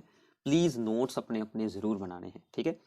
तो सबसे पहला है कि हेलोअरीन्स आर लेस रिएक्टिव देन हेलोअल्कीन्स, ठीक है, या फिर आपको क्या पूछ सकते हैं कि chlorobenzene is less reactive than the cyclohexyl chloride, या फिर कोई भी और अल्काइल हैलाइड हो सकता है जिसमें बेंजीन ना हो, ठीक है, बेंजीन के साथ डायरेक्टली हैलोजन ना जुड़ा हो, toward the nucleophilic substitution reaction, ठीक है। हमने इससे पहले रीड आउट किया था कि न्यूक्लियोफिलिक सब्स्टिट्यूशन रिएक्शंस होती हैं इनमें। अब देखिए कि जो यहाँ पर हेलोअरीन्स होते हैं, अगर ये आपको आता है फॉर द 1 मार्क्स तो आपको सिंपली ये एक्सप्लेन करना है, अगर 2 मार्क्स आते हैं तो आपको रेजोनेंस भी बनानी पड़ेगी साथ, ठीक है। तो यहाँ पर हमें क्या आंसर बताना है, सिंपल सा आंसर है। इसके 2-3 डिफरेंट रीजंस बन सकते हैं। तो सबसे पहला रीजन क्या है कि कार्बन और Cl का बॉन्ड में पार्शियल डबल बॉन्ड कैरेक्टर आ जाता है ड्यू टू द रेजोनेंस, जिसके कारण कि इस बॉन्ड को ब्रेक करवा पाना बहुत ही डिफिकल्ट होता है, इसलिए ये सब कुछ होता है, इसलिए उसकी रिएक्टिविटी लो हो जाती है। तो सिंपल क्या है, this bond acquires the partial double bond character. यहाँ पर आप लोग देख सकते हैं रेजोनेंस में, तो प्लीज़ इसकी रेजोनेंस आप लोगों को खुद बनानी है, ठीक है। वीडियो को स्टॉप करें, ये वाला जो लोन पेयर है ये वाला यहाँ पर अटैक करेगा और ये वाला इस पर आ जाएगा, ये वाला ये इलेक्ट्रॉन पेयर, बाद में ये पूरा चार्ज हमें रिंग में ही यहाँ पर डीलोकलाइज है शो करवा देना, ठीक है। तो इसका जो दूसरा रीज़न है वो भी एग्जाम में बहुत बार ही पूछा गया है, वो ये है कि जो यहाँ पर sp2 हाइब्रिडाइज्ड सी एटम होता है हेलोरीन्स में, ठीक है। ये जो हेलोअरीन्स का यहाँ पर सी एटम है, इसकी हाइब्रिडाइजेशन स्टेट होती है sp2। अगर कोई अल्काइल हैलाइड है उसका जो सी एटम है उसकी हाइब्रिडाइजेशन स्टेट होती है sp3। तो sp2 में ज़्यादा s बिहेवियर होता है, तो मोर s करेक्टर होने के साथ उसकी इलेक्ट्रोनेगेटिविटी हाई होती है। तो सिंपल सी बात में अगर हम यहाँ पर बताएं कि ये सी एटम sp2 हाइब्रिडाइज्ड होने के साथ मोर इलेक्ट्रोनेगेटिव बन जाता है, जिसके कारण के ये जो बॉन्ड है ये शॉर्ट भी हो जाता है और ये हो जाता है लेस पोलर, इसलिए इसको ब्रेक करवा पाना मुश्किल होता है, ठीक है।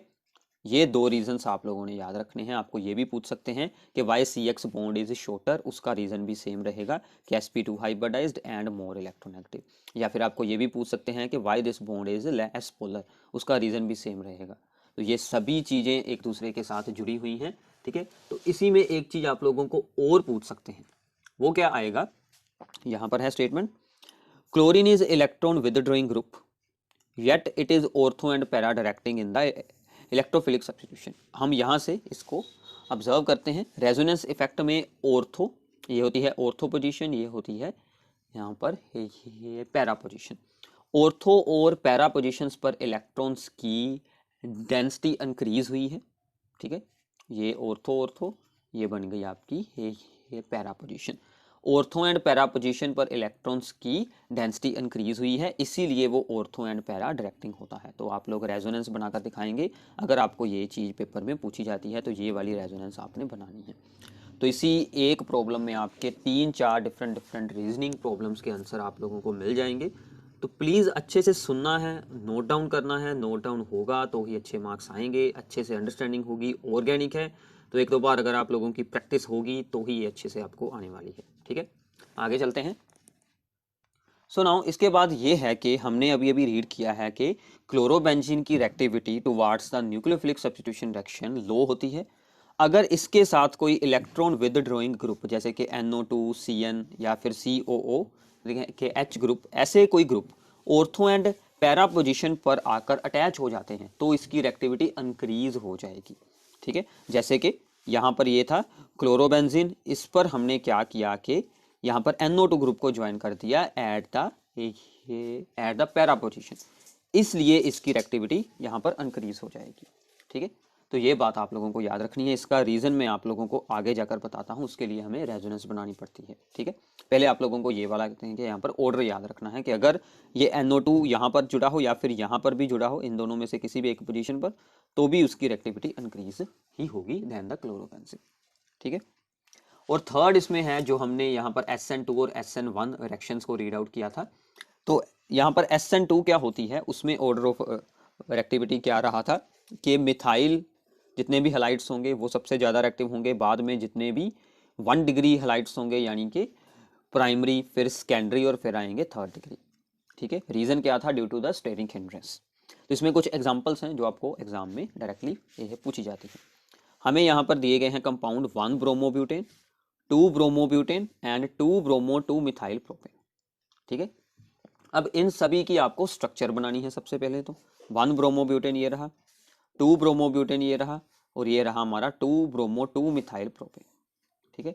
अब ये कौन सा बन रहा है, दिस इज द ये प्राइमरी, दिस इज सेकेंडरी। क्यों है सेकेंडरी, जिस C के साथ Br जुड़ा है उसके साथ इस तरफ भी C है और इस तरफ भी चेन है, और ये है हमारा ये 3rd डिग्री, क्योंकि इस C के आसपास 1 2 3 चेन्स हैं।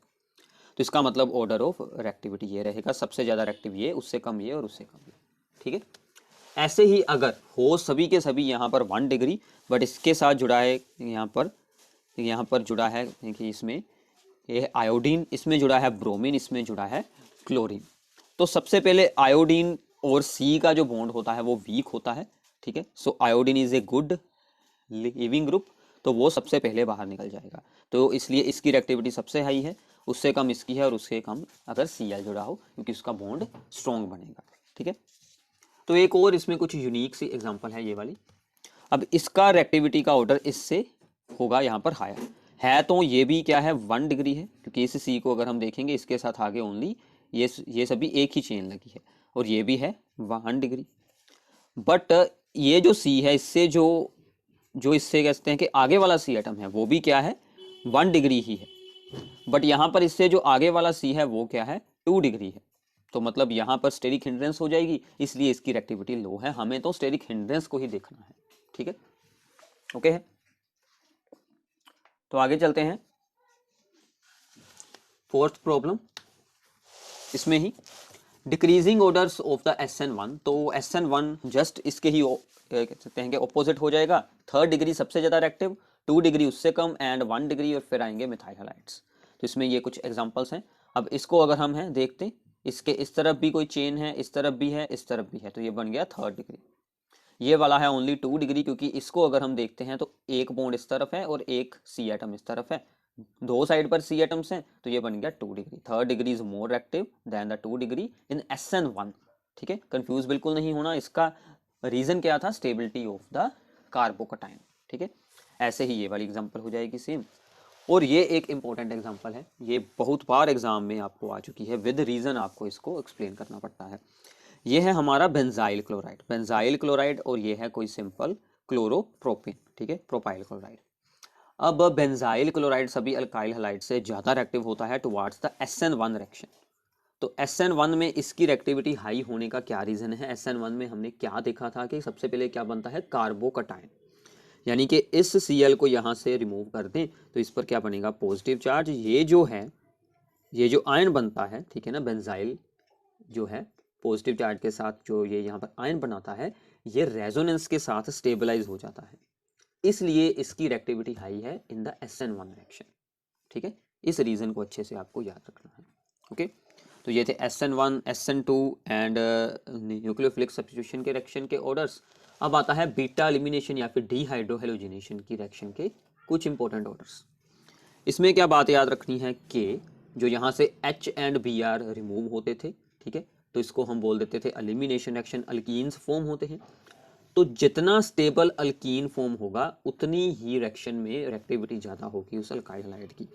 सो मोर अल्काइलेटेड जो यहाँ पर अल्कीन होगा या फिर डबल बॉन्ड होगा जिसके आसपास ज़्यादा अल्काइल ग्रुप जुड़े होंगे, उतनी ही उसकी फॉर्मेशन की ईज होगी। जैसे आप लोग इस एग्जांपल को देखिए ध्यान से। ठीक है, ये है। अब सबसे पहले अब यहाँ से जाएगा Br, यहाँ से जाएगा कहते हैं कि एक देंगे यहाँ पर हाइड्रोजन, और डबल बॉन्ड इन दोनों के बीच बन जाएगा। ठीक है, अब इसके आसपास यहाँ पर एक alkyl group, 2 alkyl group and 3 alkyl group है।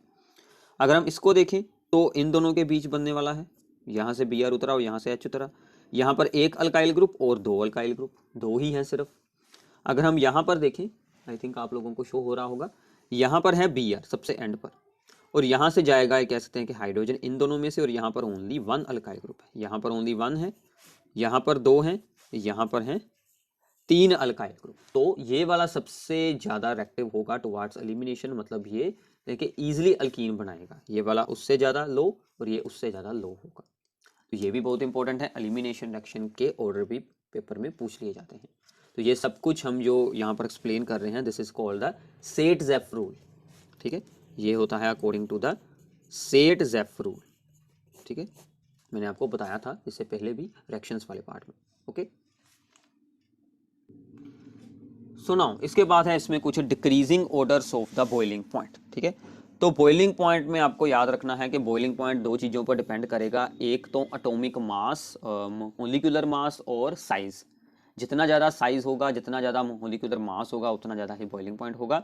And third factor is the surface area, that is very very important. ठीक है, तो जैसे यहाँ पर है ब्रोमोफोम, अब ये क्या होती है ब्रोमोफोम, CH-Br3, फिर है डाईब्रोमोमीथेन CH2Br2, फिर है ब्रोमोमीथेन, फिर है क्लोरोमीथेन।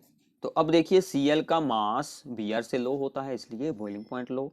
अब यहाँ पर हाइड्रोजन की जगह पर एक और Br यानी कि 2 Br लगे हैं, और ज़्यादा हो गया मास तो और ज़्यादा बॉइलिंग पॉइंट, एक Br और लगा दिया तो और ज़्यादा हो जाएगा बॉइलिंग पॉइंट। ठीक है, अब ऐसे ही यहाँ पर है 4 कार्बन वाली चेन है और एक कार्बन हमने यहाँ से चेन से रिमूव कर दिया है, चेन को छोटा कर दिया है, तो इसका बॉइलिंग पॉइंट हाई होगा, इसका लो होगा।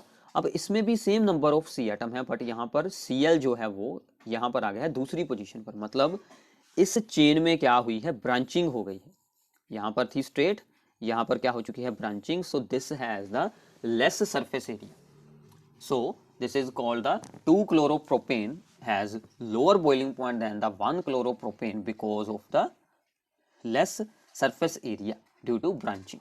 ठीक है, और सेम ही हम यहाँ पर अप्लाई है कर रहे कॉन्सेप्ट।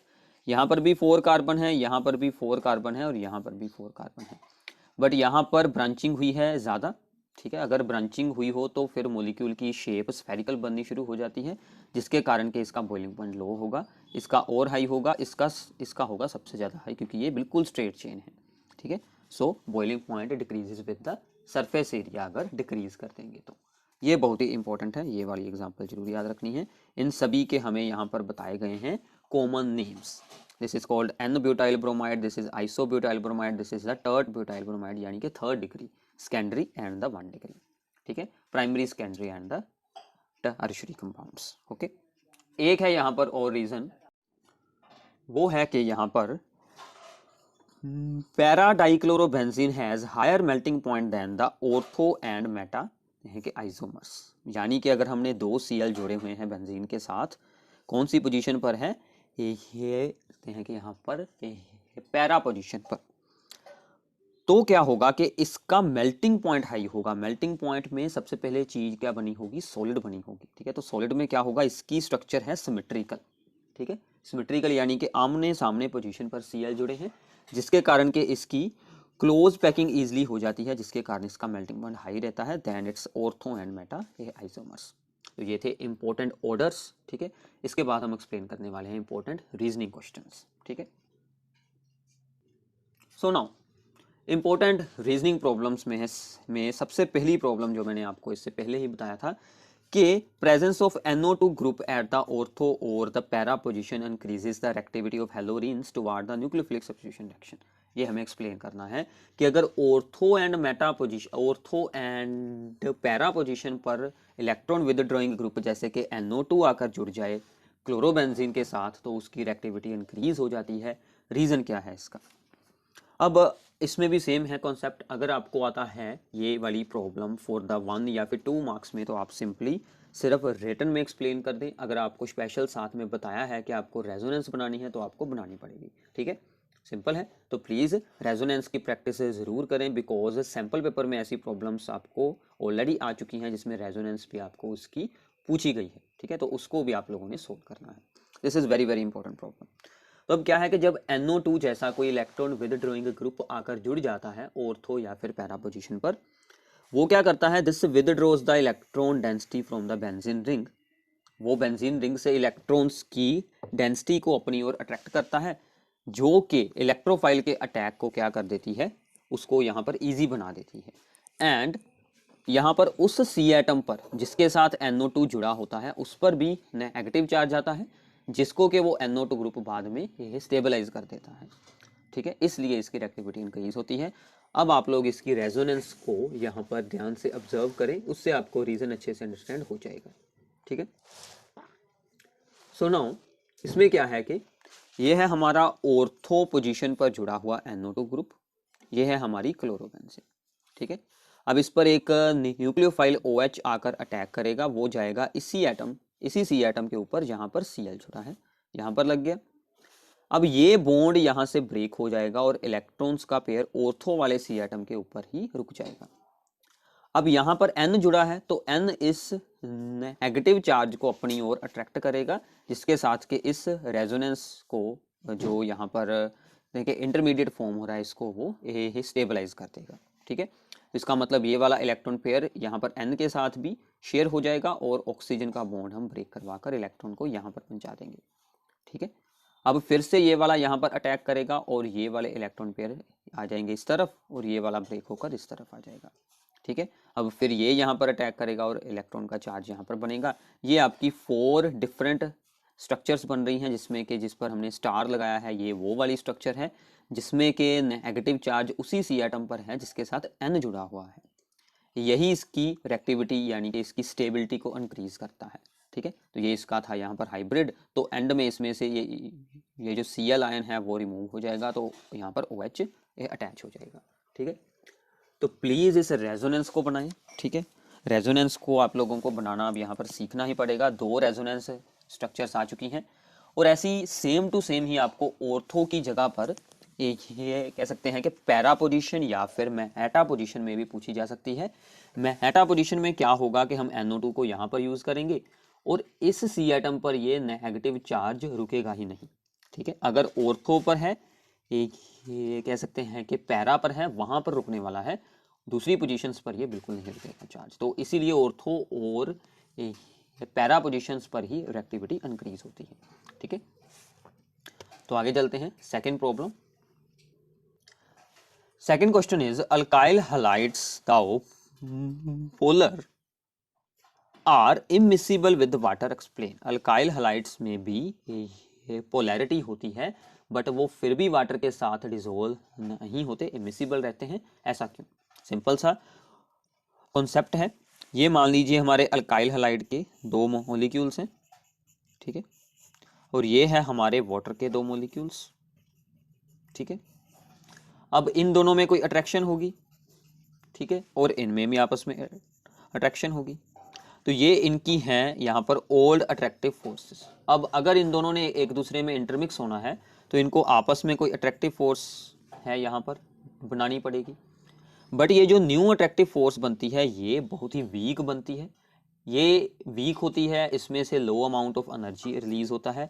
इसलिए ये जो यहाँ पर ऑलरेडी फॉर्म हुए थे, कह सकते हैं कि हाइड्रोजन बॉन्ड्स और या फिर इन दोनों में अट्रैक्शन, उनको ब्रेक नहीं करवा सकती। ठीक है, तो इसका मतलब कि जो न्यू अट्रैक्शंस हैं वो यहाँ पर वीक बनेंगी, जो कि ओल्ड अट्रैक्शंस को ब्रेक नहीं करवा पाती, इसलिए ये दोनों एक दूसरे में नहीं डिसोल्व होते। ठीक है, ये इसका सिंपल सा रीजन है यहाँ पर। ओके, तो आगे है third problem, Grignard reagent should be prepared under the anhydrous conditions by. क्योंकि ग्रिग्नार्ड रीजन किसी भी प्रोटॉन के सोर्स जैसे कि वाटर, अल्कोहल वगैरह या फिर एसिड्स वगैरह के साथ रिएक्ट होकर अल्केन बना लेता है।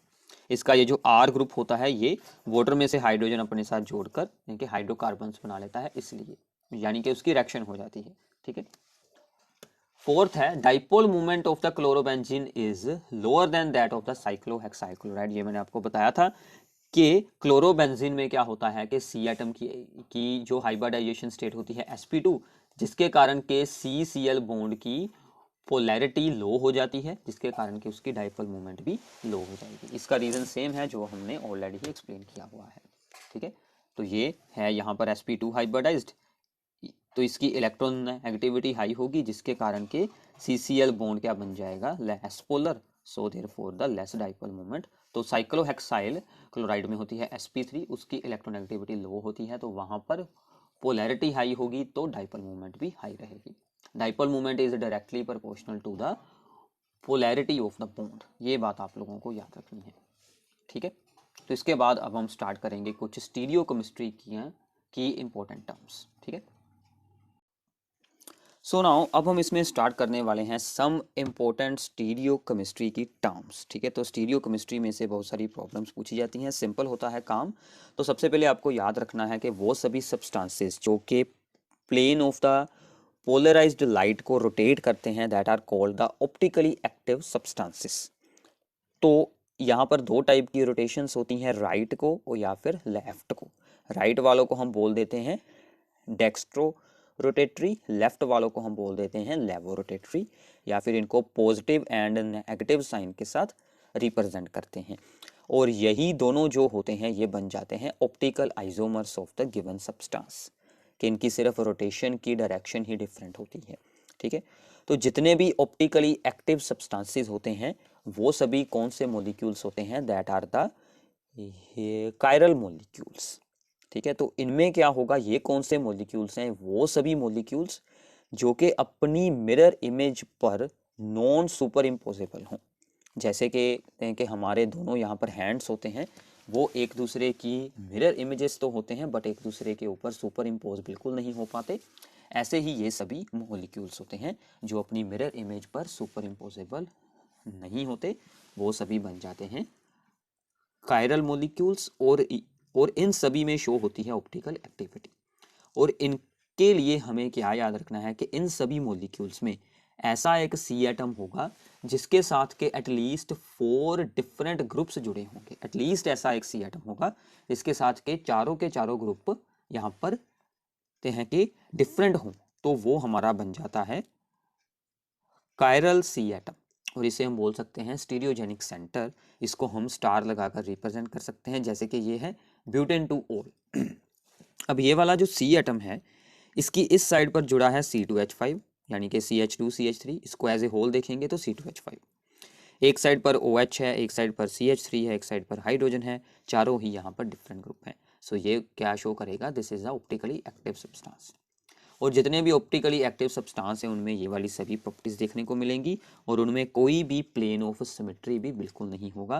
प्लेन ऑफ सिमेट्री का मतलब क्या है कि हम इस मॉलिक्यूल के दो पार्ट्स दोनों सेम पार्ट्स बिल्कुल नहीं बना सकते।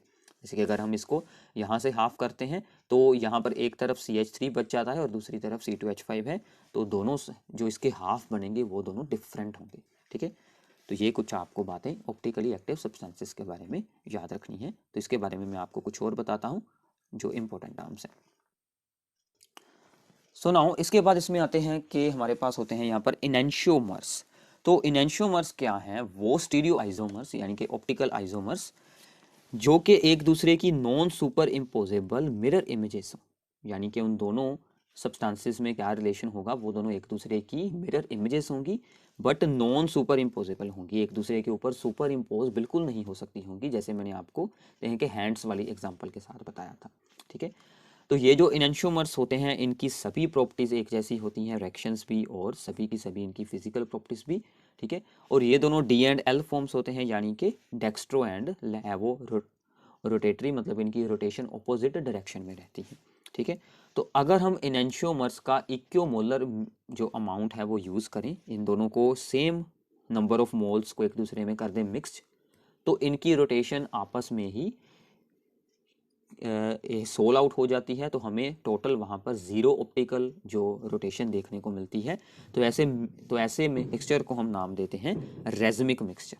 ठीक है, तो रेज़मिक मिक्सचर को बनाना हो तो उसे हम बोल देते हैं रेज़माइजेशन करना। अगर रेज़मिक मिक्सचर में से D&L फॉर्म्स को हमने बाहर निकालना हो, सेपरेट करना हो, तो इसे हम बोलते हैं रीसोल्यूशन करना।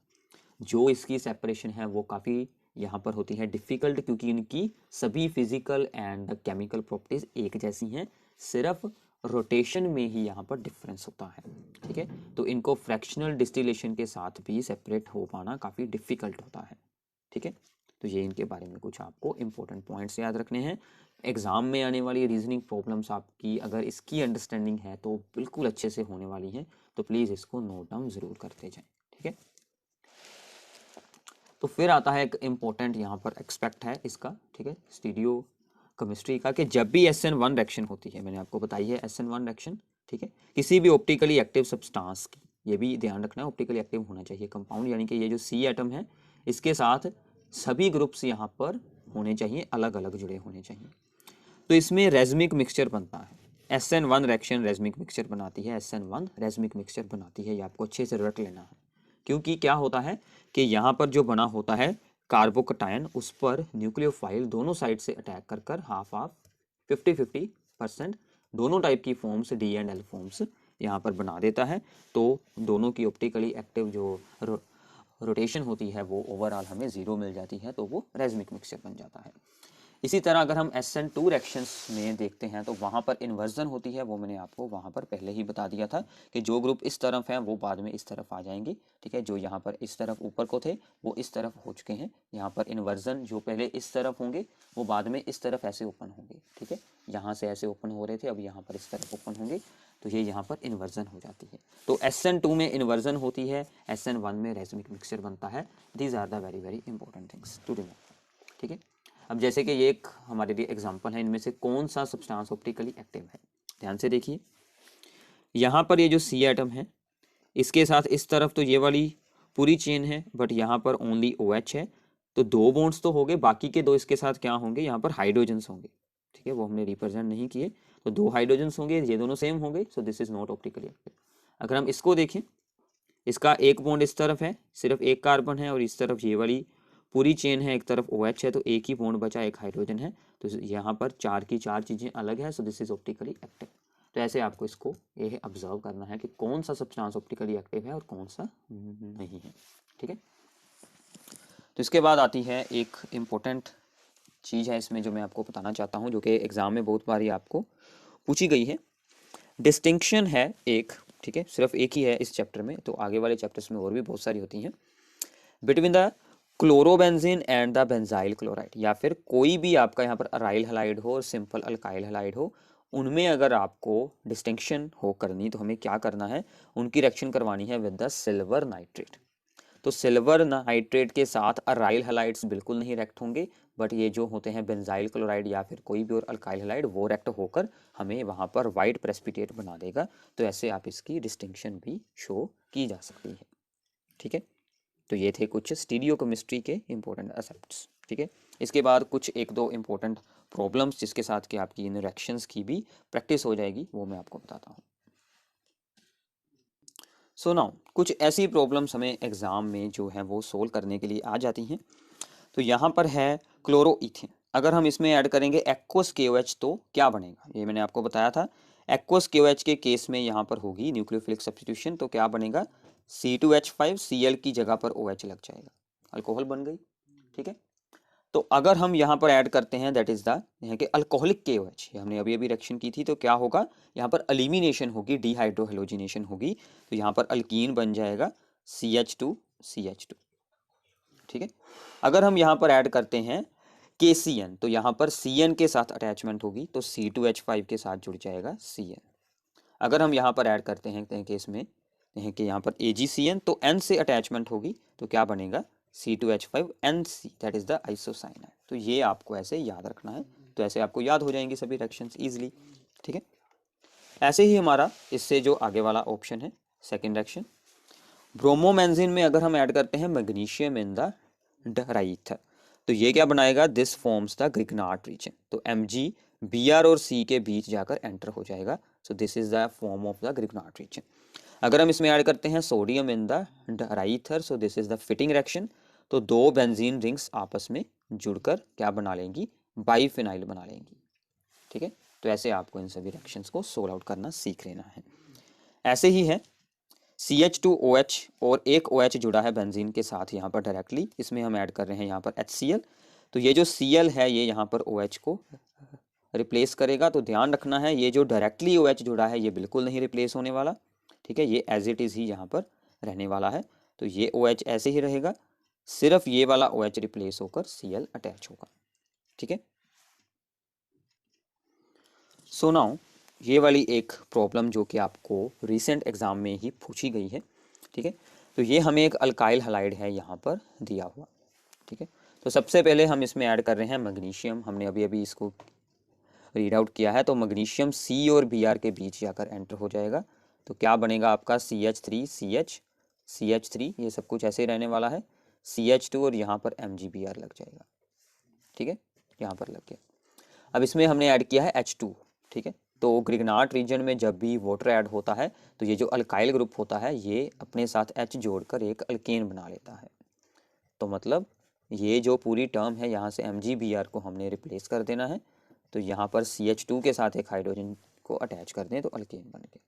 ठीक है, अगर इसमें हमने ऐड किया यहाँ पर सोडियम अल्कोक्साइड, तो ये जो अल्कोक्साइड है ये Br को रिप्लेस कर कर ईथर बनाएगा, तो यहाँ से क्या बनने वाला है, CH3 ये वाला ग्रुप, ये रहा CH2। अब यहाँ पर Br की जगह पर ये चीज़ अटैच होने वाली है OCH2O5, तो ये बन जाएगा। ठीक है, तो ये हमारा F हो गया। अब यहाँ पर हमने ऐड किया है अल्कोहलिक KOH, तो A क्या बनेगा। ठीक है, अल्कोहलिक KOH के केस में क्या होगी, यहाँ पर एलिमिनेशन, तो एलिमिनेशन में यहाँ से तो उतरा Br और यहाँ से हाइड्रोजन जाएगा, तो ये बन गया CH3, यहाँ से हाइड्रोजन गया है C, double bond CH2 and यहाँ पर जुड़ा हुआ है CH3। यहाँ से Br गया, यहाँ से हाइड्रोजन गया, ठीक है, एलिमिनेशन हो गई है। A आ गया, अब इसमें हम ऐड कर रहे हैं HBr, ठीक है। तो HBr के लिए हमारा क्या यूज़ होगा, मार्कोनिकोव्स रूल। H जाएगा इसके पास और Br जाएगा इसके पास, तो ये हमारा क्या बन जाएगा, CH3 यहाँ पर जुड़ गया Br और यहाँ पर बन गया CH3। ये हमारा क्या बन चुका है, B सब्सटेंस। अब इसमें हम ऐड कर रहे हैं sodium in the dry ether, ठीक है। तो इसमें हमने ऐड किया sodium in the dry ether. ये कौन सी रिएक्शन होगी, वुड्स रिएक्शन होगी, ठीक है। तो आपको ये वाला जो प्रॉब्लम है दैट इज यहाँ के 5 मार्क्स में भी आ सकता है, तो इसमें आपकी सभी रिएक्शंस यूज हो जाती हैं। ड्राई ईथर सोडियम में क्या होगा कि ये जो चेन्स हैं, ऐसी 2 चेन्स आपस में अटैच होने वाली हैं, तो इन्हें हम इस साइड से ऐसे लिख लेते हैं, CH3 CH3 CH3, ये हो गई। ऐसी एक और चेन आपको इस तरफ जोड़ देनी है, ठीक है। तो ये आपका प्रॉब्लम हो जाएगा कंप्लीट, ठीक है। तो ऐसे हम ऐसी कुछ प्रॉब्लम्स को सोल्व कर सकते हैं, सभी रिएक्शंस का इसमें यूज़ हो जाता है, ठीक है। एक प्रॉब्लम ऐसी हम और सोल्व कर लेते हैं, that is the last problem. तो यहाँ पर HI की एडिशन होगी इस सब्सटेंस में, तो यहाँ पर कौन सा रूल लगेगा, मार्कोनिकोव्स रूल, ठीक है। यहाँ पर एक C एटम है, एक C एटम यहाँ पर है। इसके अब यहाँ पर आपको देखने हैं ध्यान से, 1 2 एंड 3 बॉन्ड्स हैं, एक हाइड्रोजन होगा। यहाँ पर 1 2 3 4 के 4 बॉन्ड हैं, नो हाइड्रोजन। तो ये जो हाइड्रोजन जाएगा जिसके पास एक हाइड्रोजन है, और आयोडीन जाएगा जिसके पास कोई भी हाइड्रोजन नहीं है, तो क्या बनेगा दिस। यहाँ पर हाइड्रोजन को रिप्रेजेंट करने की कोई ज़रूरत नहीं है, बट आयोडीन तो इसी के ऊपर जुड़ा है, तो आयोडीन को रिप्रेजेंट हमें यहाँ पर एक करना होगा, ठीक है। So now this is the diazonium salt, मैंने आपको बताया था, दिस इज द बेंजीन के साथ जुड़ा है N2Cl नेगेटिव। इसमें हम पोटाशियम आयोडाइड ऐड करते हैं, तो इसे वार्म करते हैं, इसके साथ आइडोबेंजीन बन जाता है। आइडोबेंजीन बनाने का ये सबसे अच्छा मेथड है, तो ये हमारा मेन प्रोडक्ट बनेगा आइडोबेंजीन, ठीक है। This is very very important reaction, इसलिए मैंने आपको यहाँ पर बताई है। फिर है, अगर हम यहाँ पर ब्रोमीन की रिएक्शन करवाते हैं विद दिस वन, बेंजीन के ऊपर कोई अल्काइल चेन जुड़ी हुई है in the presence of UV light, तो यहाँ पर होगी फ्री रेडिकल सब्स्टिट्यूशन। तो वो ये जो यहाँ पर है सेकेंडरी C एटम की होगी, ना कि इसकी, ये आपको याद रखना है, ठीक है। क्योंकि इसमें होती है फ्री रेडिकल सब्स्टिट्यूशन, जो कि सेकेंडरी वाला C एटम होगा उस पर ज़्यादा स्टेबल जो होते हैं फ्री रेडिकल्स बनते हैं, इसलिए यहाँ पर हाइड्रोजन की जगह पर Br जुड़ जाएगा, ठीक है। So these are the important conversion reactions. इसके लिए हम एक सेपरेट वीडियो बनाएंगे, उसमें आपको इन सभी के सॉल्यूशंस मिल जाएंगे। तो ये थी आप लोगों के लिए full chapter of the haloalkanes and haloarenes. तो प्लीज़ इस वीडियो को अपने सभी फ्रेंड्स के साथ शेयर करें एंड चैनल को सब्सक्राइब करना मत भूलिएगा। Thanks for watching this video.